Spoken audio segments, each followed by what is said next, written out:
সুখের দিনে যে বন্ধু দুঃখের দিনে আপনার হাত ছেড়ে দেয় সে কখনোই আপনার প্রকৃত বন্ধু হতে পারে না। আর পশ্চিমারা যাদের বন্ধু তাদের শত্রুর কোনো অভাব নেই। আসসালামু আলাইকুম বন্ধুরা, আশা করি সকলে ভালো আছেন। এই মুহূর্তে পাকিস্তান এবং ভারতের মধ্যে যে টান টান উত্তেজনা চলছে, সে মুহূর্তে সবথেকে দুঃখজনক একটি বিষয় সেটা হলো যে পাকিস্তান এতদিন যাদের বন্ধু হিসেবে মেনে নিয়েছিল, আসলেই তারা তার বন্ধু নয়। মূলত তারা নিজেদের স্বার্থের জন্য এতদিন পাকিস্তানের সঙ্গে সম্পর্ক রেখেছিল। এখন পাকিস্তানের দুঃসময়ে তারা তাকে বা তার হাত ছেড়ে দিয়ে চলে যায়। বিষয়টা হয়েছে যে পাকিস্তান এবং ভারতের মধ্যে যে চলমান সংকট, সেই চলমান সংকটে পাকিস্তান বিমান বাহিনীর যে মেরুদণ্ড বলা হয় F-16 যুদ্ধ বিমান, F-16 যুদ্ধ বিমানের 85টি যুদ্ধ বিমান যেগুলো ক্রয় করা হয়েছিল যুক্তরাষ্ট্র থেকে, সেই 85টি যুদ্ধ বিমান যুক্তরাষ্ট্র সরকার তাদের যে সামরিক বাহিনী রয়েছে তারা এর যে মেকানিজম রয়েছে সেটাকে তারা ব্লক করে দিয়েছে। বর্তমান এই যে F-16 যুদ্ধ বিমানগুলো রয়েছে এগুলো অনেকটা খেলনার মতন, কেননা এগুলো দিয়ে না মিসাইল ফায়ার করা যাবে বা রাডার সিস্টেমে কোনো কিছু ধরা যাবে বা সেটাকে টার্গেট করে কোনো মিসাইল ছোড়া যাবে। এই যে প্রযুক্তিটা রয়েছে সেটা পুরোপুরি ব্লক করে দেওয়া হয়েছে। যুক্তরাষ্ট্রের যে সামরিক কর্মকর্তা রয়েছে, সামরিক বিভাগ রয়েছে, তারা এটাকে ব্লক করে দিয়েছে। তাদের যে প্রযুক্তি রয়েছে সেটাতে মূলত তারা যে স্যাটেলাইট রয়েছে সেই স্যাটেলাইটের মাধ্যমে এটার যে কানেক্টিং যে সিস্টেমগুলো রয়েছে সেটাকে ব্লক করে দিয়েছে। এখন বর্তমানে এগুলো অনেকটাই উড়ন্ত খেলনার মতো, যেটার কোনো কাজ নেই, যেটা কোনো যুদ্ধে কোনো ভূমিকা রাখতে পারবে না।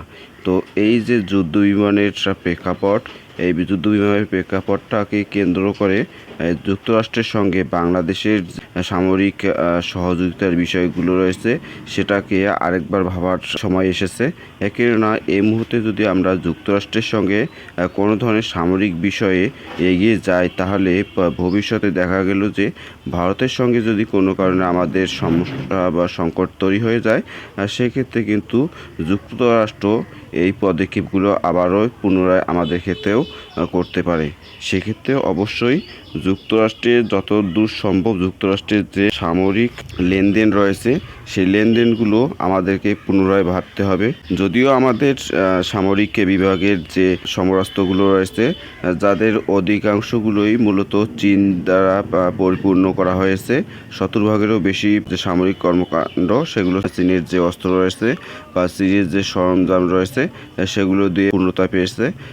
সেক্ষেত্রে কিন্তু আরেকটা বিষয় সেটা হলো যে নিজের দেশের উৎপাদন ব্যতীত কখনোই কিন্তু যুদ্ধকালীন কারো কাছে কোনো কিছু আশা করা বোকামি। যেমনটা আমরা দেখেছি ইউক্রেনের ক্ষেত্রে, ইউক্রেনের যে প্রেসিডেন্ট রয়েছে জেলেনস্কি, তিনি কিন্তু যুদ্ধের সময় কিন্তু এই বিষয়টা গভীরভাবে অনুভব করেছেন এবং এটা অনুভব করতে তাকে বাধ্য করা হয়েছে। এক প্রকারের অনিচ্ছা সত্ত্বেও অনেকগুলো শর্তের মাধ্যমে যুক্তরাষ্ট্রের কাছ থেকে অস্ত্র ক্রয় করতে হয়েছে। তারা তাদের খনিজ যে সম্পদ রয়েছে সেগুলো তারা হারিয়েছে।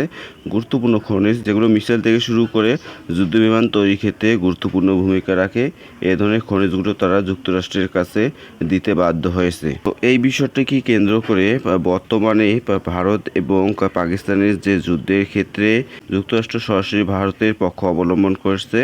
এক্ষেত্রে এই জিনিসটা আমাদের চোখে আঙুল দিয়ে দেখিয়ে দিল যে যাতে করে কখনোই যুক্তরাষ্ট্রের ক্ষেত্রে আমরা সামরিক যে সমঝোতার বিষয় বা সামরিক সম্পর্ক তৈরির ক্ষেত্রে এই জিনিসটা বারবার যাতে করে আমরা ভেবে নেই। বলা হয়ে থাকে যে পশ্চিমারা যাদের বন্ধু তাদের কোনো আলাদাভাবে শত্রু হওয়ার বা শত্রু থাকার কোনো প্রয়োজন নেই, কেননা দুঃসময় কিন্তু এই পশ্চিমেরাই আপনার হাত ছেড়ে দিবে যুদ্ধকালীন বা যে কোনো সংকট সময়ে।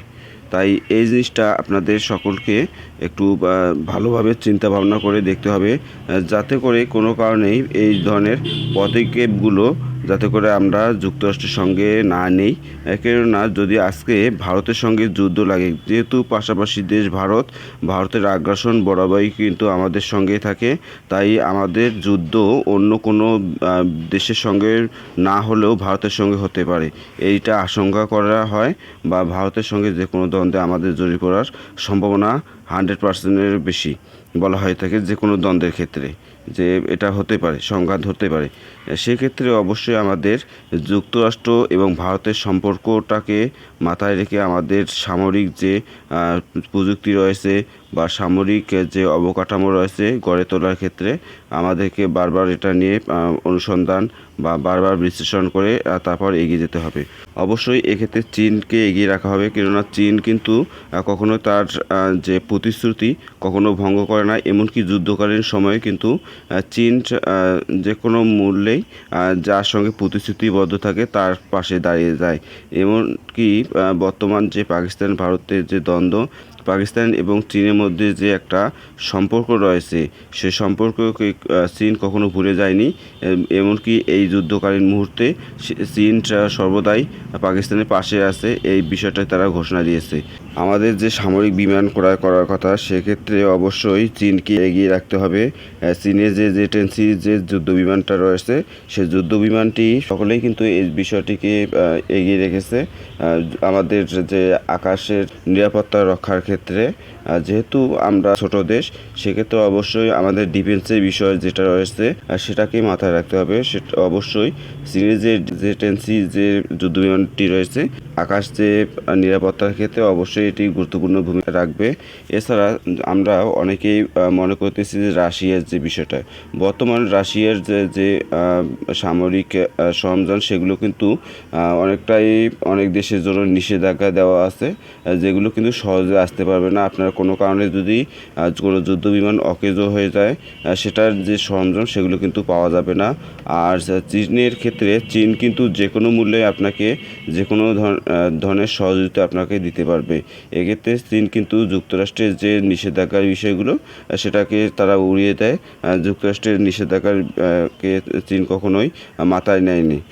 এক্ষেত্রে আপনার যদি যে কোনো ধরনের সংকট দেখা দেয় এমনকি যুদ্ধ বিমানের ক্ষেত্রে সেক্ষেত্রে অবশ্যই চীনের যে জেটেন্সি যুদ্ধ বিমানটা আমরা যদি ক্রয় করি অবশ্যই যুদ্ধকালীন বা যে কোনো সংকটকালীন মুহূর্তে আমরা সহজেই কিন্তু চীনের কাছ থেকে এর প্রযুক্তিগুলো নিতে পারবো। যদি চীনের সঙ্গে এ ধরনের সম্পর্ক গড়ে তোলা হয় অবশ্যই দেখা যাবে যে অদূর ভবিষ্যতে জেটেন্সির যে প্রযুক্তি বা জেটেন্সি উৎপাদনের যে বিষয়গুলো সেটা অবশ্যই চীন আমাদের সঙ্গে শেয়ার করবে।